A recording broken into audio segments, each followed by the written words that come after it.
무게가 400g이 채 되지 않고 꽉진 주먹보다 약간 큽니다. 심장은 100년 이상 쉬지 않고 매 10만 번 이상 박동하면서 7,000리터가 넘는 피를 몸 곳곳에 보냅니다.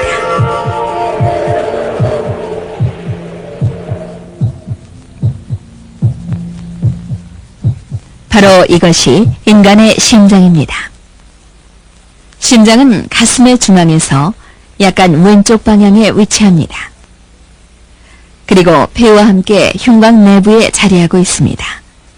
단면도를 보면 심장은 4개의 방으로 나뉘어져 있고 속에 혈액이 채워진 근육으로 이루어진 주머니 같습니다. 심장 안에는 산소가 풍부한 그리고 산소가 부족한 혈액이 함께 있습니다. 이 방들에는 신체에서 가장 큰 혈관들이 연결되어 있습니다. 이 혈관들로부터 작은 혈관들이 갈라져 나옵니다. 큰 혈관과 작은 혈관들은 혈액과 함께 인체의 순환계를 구성합니다. 심장은 순환계에 동력을 공급합니다.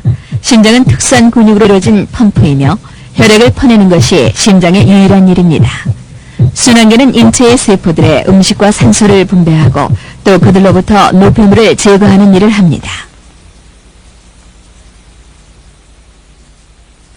혈관은 가장 작고 가장 수가 많은 모세혈관으로 갈라져 인체 세포에 도달합니다. 혈액은 영양분과 산소를 운반하며 모세혈관의 얇은 벽을 따라 흘러가면서 살아있는 세포에 직접 침투합니다. 동시에 세포로부터 나온 노폐물들이 모세혈관으로 되돌아옵니다. 신선한 혈액이 지속적으로 공급되지 않으면 세포는 즉각 죽어버리고 맙니다. 심장은 혈액을 끊임없이 움직이도록 합니다. 생명을 유지시키기 위해 심장은 어떤 식으로 임무를 수행할까요?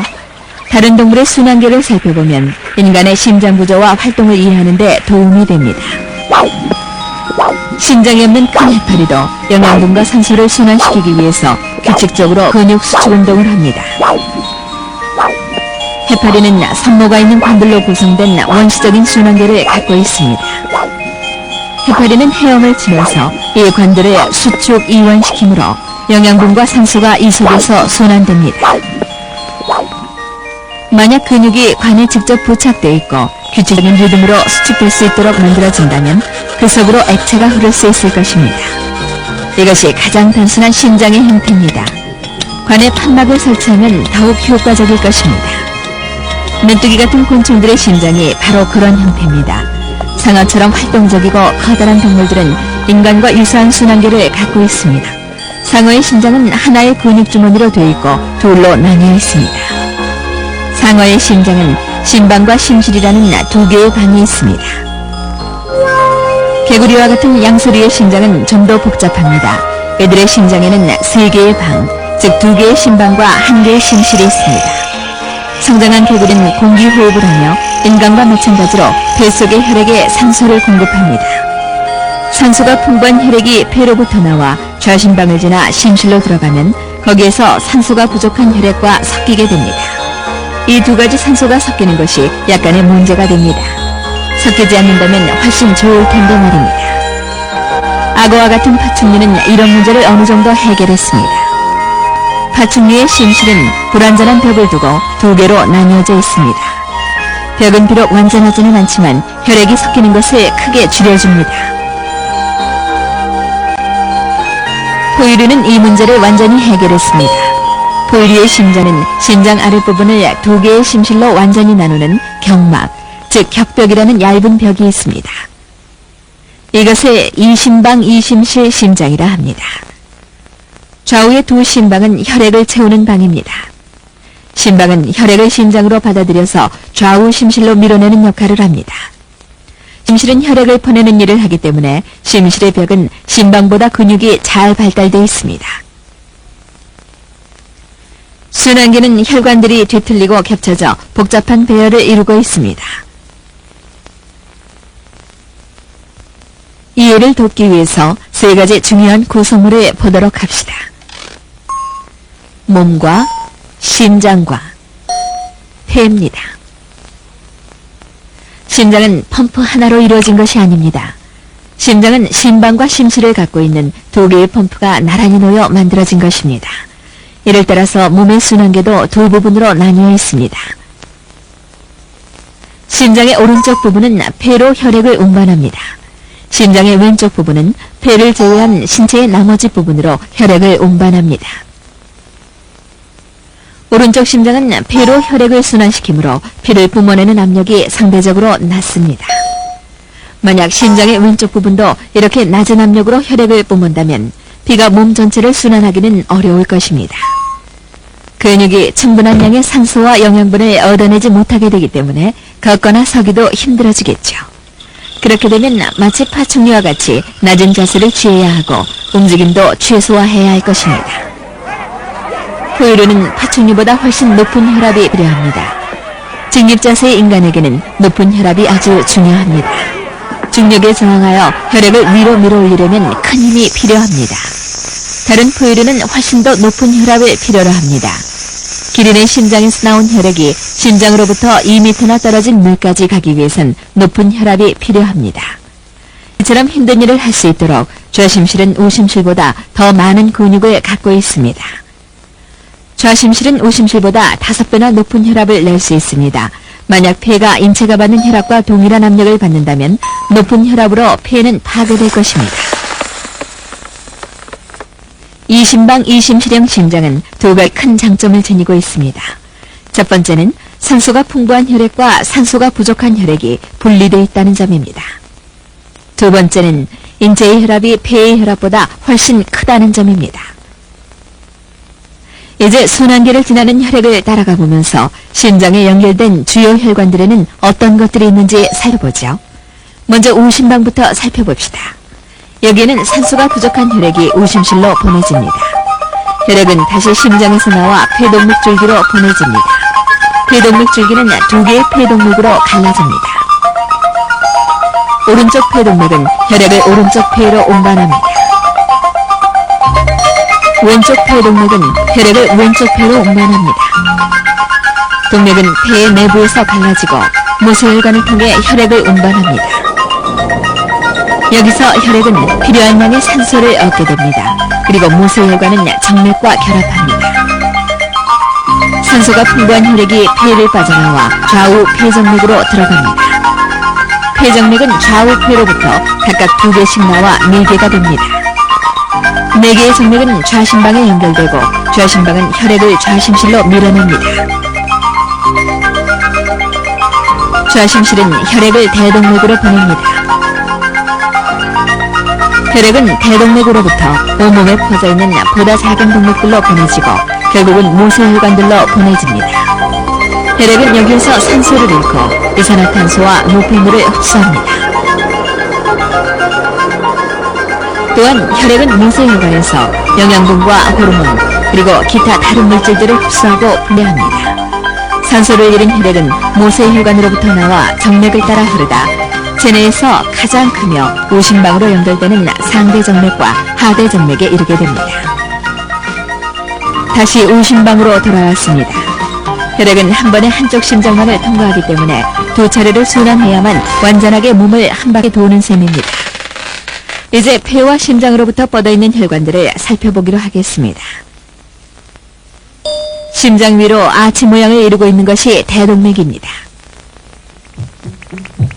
대부분 펌프의 공통적인 특징은 액체를 한 방향으로 흐르게 하는 판막이 있다는 점입니다. 심장도 예외는 아닙니다. 각 방들의 아랫부분에는 혈액의 역류를 방지하는 판막이 있습니다. 심방과 심실 사이에 있는 판막은 두꺼운 결합 조직막으로 만들어져 있는데 이들을 방실판막이라고 합니다. 우심방과 우심실을 분리하는 판막은 3개의 막으로 되어 있고 이를 삼천판이라 부릅니다.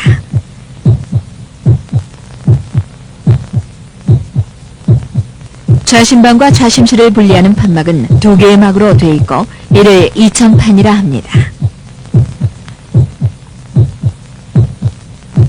혈이 동맥으로부터 심실로 역류하는 것을 방지하는 판막은 반월판이라 합니다. 폐동맥 반월판은 폐동맥 줄기로 통합니다. 대동맥 반월판은 대동맥으로 통합니다. 각각의 반월판은 3개의 막으로 되어 있습니다. 이 4개의 판막은 심장의 양쪽 부분에서 짝을 이루어 꾸준히 열렸다 닫혔다를 반복합니다. 우리가 듣게 되는 심장의 규칙적인 박동 소리는 이 판막들이 닫히는 소리입니다. 평상시에 심장은 1분에 약 72회 박동합니다. 격렬한 운동 중에는 우리의 근육이 보다 많은 양의 산소와 풍부한 혈액을 필요로 하므로 심장 박동은 1분에 180회까지 증가되고 수축도 더 강력해집니다. 그렇게 되어 분출되는 혈액량은 약 10배나 증가됩니다. 심장이 혈액을 뿜어내는 속도는 자율신경계에 의해 통제됩니다.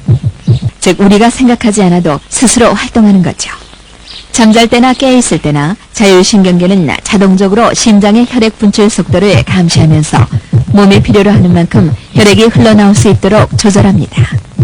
정신적 스트레스는 자율신경계에 경고를 보내 심장 박동을 빠르게 합니다.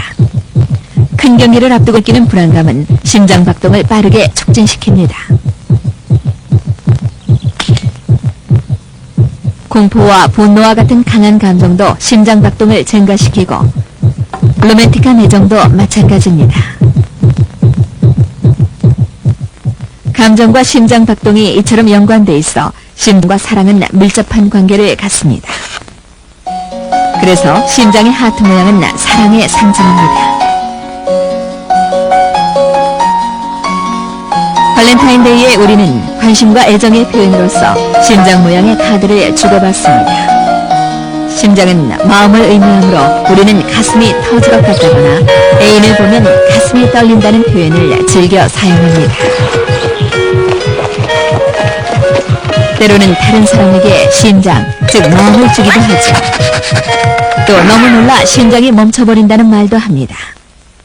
혹은 심장이 무너지거나 슬픔으로 무거워진다고도 합니다. 감정적 스트레스가 심장 박동을 느리게 또는 빠르게 하며 자율신경을 통해 조절된다는 걸 알았습니다. 그러나 심장이 박동하도록 하는 것은 자율신경계가 아닙니다. 사실 자율신경계와 분리돼도 심장은 자신의 속도대로 움직입니다. 심장을 박동하게 하는 것은 심근이라고 하는 심장의 근육으로서 이 근육은 인체의 다른 근육과는 차이가 있습니다. 이 현미경 사진을 보면 심근의 세포 배열과 구조가 다른 두 가지 근육, 즉 평활근, 골격근이 어떻게 다른지 알 수 있습니다. 평활근과 골격근의 세포는 신경계의 명령이 있을 때만 수축합니다. 스스로 수축할 수 있는 근육세포는 오직 심근뿐입니다. 심근은 수축을 위한 전기 자극을 발생시키고 전달할 수 있습니다. 심장세포가 수축 능력을 갖고 있지만 모든 세포들이 독립적으로 수축하는 것은 아닙니다. 심장세포들은 강력한 전기 자극에 의해 운동합니다. 강력한 전기 자극은 사슬로 연결돼 각각의 세포들을 따라 지나갑니다. 전기 자극이 지나가면 전체 세포가 함께 수축합니다. 어떤 세포들은 다른 세포들보다 전기를 더 발생시키고 전달하는 일을 더 전문적으로 수행합니다. 이 세포들이 바로 큰 전기 자극 만들고 보내는 일을 합니다. 이들은 심근 전체에 걸쳐 일종의 전기줄 형태를 이루고 있습니다. 이 특별한 세포들의 큰 수축 활동은 오심방에 가장 집중되어 있습니다. 이를 심박주율기라 합니다. 심박주율기는 심장을 박동시키는 점화 플러그와도 같습니다. 심박주율기는 심방 근육에 자극을 보내 수축하게 하고 또 다른 세포들을 집중시켜 심술을 수축하도록 자극시킵니다. 심장의 전기 활동은 아주 민감한 전극에 의해 피부에서 감지됩니다. 이 전극은 미세한 전기 자극을 찾아내고 그들의 심전도계에 전달합니다. 이 사람은 지금 정밀 심장 검사를 받고 있습니다. 의사는 그의 심장이 휴식 중에 그리고 운동 시에 얼마나 잘 박동하는가를 검사하고 있습니다. 이 사람은 가슴에 통증을 느껴왔고 심장마비가 올까봐 두려워하고 있습니다. 많은 사람들이 심장마비 증세로 고통을 받습니다. 심장마비는 주요 사망 원인 중 하나입니다. 이 사람은 사실 이렇게 허약한 사람은 아니었습니다. 그는 고등학교 다닐 때 활동적이었고 강하고 건강한 심장을 갖고 있었습니다. 그러나 그 후 그는 몇 가지 나쁜 습관을 들였습니다. 그는 담배를 피우고 술 마시기 시작했고 설탕과 지방이 많은 식사를 주로 해왔습니다. 그는 운동을 규칙적으로 꾸준히 하지 않았고 몸무게가 지나치게 늘도록 방치해뒀습니다. 고등학교를 졸업한 지 30년이 된 지금 이 사람의 심장은 약한 조짐을 보이고 있습니다. 심장박동이 빨라지면 그는 가슴에 통증을 느꼈고 몇 분간 앉아서 휴식을 취해야 했습니다. 그가 통증을 느끼는 것은 동맥이 이미 굳어지기 시작했기 때문입니다. 이를 동맥경화증이라 합니다. 이것은 대동맥의 아랫부분에서 갈라져 내려온 관상동맥에서 발생하는 대단히 위험한 질병입니다. 심장 근육은 바로 이 관상동맥의 지속적인 혈공급에 의존하고 있습니다. 여러 해에 걸쳐 이 동맥의 안쪽 벽은 콜레스테롤과 칼슘염 침전으로 막을 이루고 딱딱하게 됩니다. 혈관이 너무 좁아졌기 때문에 작은 혈액덩어리로도 막힐 수 있습니다. 만약 혈액덩어리가 여기처럼 박히게 되면 심장의 일부에 혈액의 흐름이 막혀버립니다. 신선한 혈액이 공급되지 않으면 그 부분은 죽게 됩니다. 이런 현상이 심장마비입니다. 심장의 일부가 신선한 혈액을 공급받지 못하게 되면 사람은 우선 가슴에 심한 압력과 통증을 느끼고 이 통증은 팔로 퍼져가며 왼쪽 팔로 더 많이 퍼져갑니다. 이젠 휴식 취해도 가슴의 통증은 사라지지 않고 계속 악화됩니다. 심각한 심장마비가 일어났을 때 치료를 얼마나 빨리 받느냐에 생사가 달려 있습니다. 병원에 가면 살아날 가능성이 큽니다. 혈액덩어리가 3시간에서 6시간 내에 제거되지 않으면 심장 근육은 죽게 됩니다. 심장마비를 겪은 대부분의 사람들은 심장의 일부가 죽어 있었습니다. 죽은 심장의 부위는 다시는 수축하지 않습니다. 죽어버린 근육은 반응 조직으로 대체됩니다. 때때로 반응 조직이 전기 자극의 통로를 막아 심장 박동이 비정상적이 되기도 합니다. 이럴 경우 배터리와 전극을 갖춘 인공 심박 조율기를 이식하면 병든 심장에 적절한 전기 자극을 줄 수 있습니다. 근대의학에서 심장 수술은 가장 흥미진진한 영역의 하나가 됐습니다. 바로 심폐기계 덕분이죠. 심폐기계는 몇 시간 동안 환자의 혈액이 심장을 지나치지 않고 순환할 수 있도록 펌프질함으로써 의사 심장의 운동을 멈추고 수술을 할 수 있게 해줍니다. 1953년에 처음 도입된 이래 심폐기계는 모든 종류의 외과 수술을 가능케 해줬습니다. 심장 판막에 문제가 생겼을 때는 판막을 잘라내고 새로운 인공 판막을 넣습니다.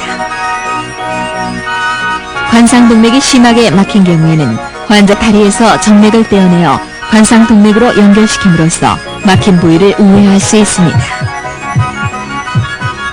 환자의 심장이 회복불능의 상태라면 심장 전체를 드러내고 막 사망한 사람의 건강한 심장으로 교체합니다. 나이가 너무 많거나 병든 사람에게는 인공심장을 이식하기도 합니다. 이것은 자빅7 모델입니다. 1982년에 처음으로 한 환자에게 이식됐던 자빅7 모델로 인해 의료팀들은 영구적인 인공심장을 만들어내기 위한 발판을 마련했습니다. 심장이식 수술을 받은 환자들은 계속 약을 먹고 의사의 진찰을 받아야 하기 때문에 심장을 교체한 수술을 완전한 치료법이라고 단정할 수는 없습니다. 바로 그렇기 때문에 우리가 날 때부터 가진 심장을 유지하는 데 주의를 기울여야 합니다. 이만큼 잘 작동하고 풍요로운 삶을 약속해주는 대체물은 아직 없습니다. 먹는 음식, 스트레스, 운동의 양, 이 모든 것이 건강에 영향을 미칩니다. 건강한 심장은 인간의 삶을 풍요롭고 윤택하게 해줍니다.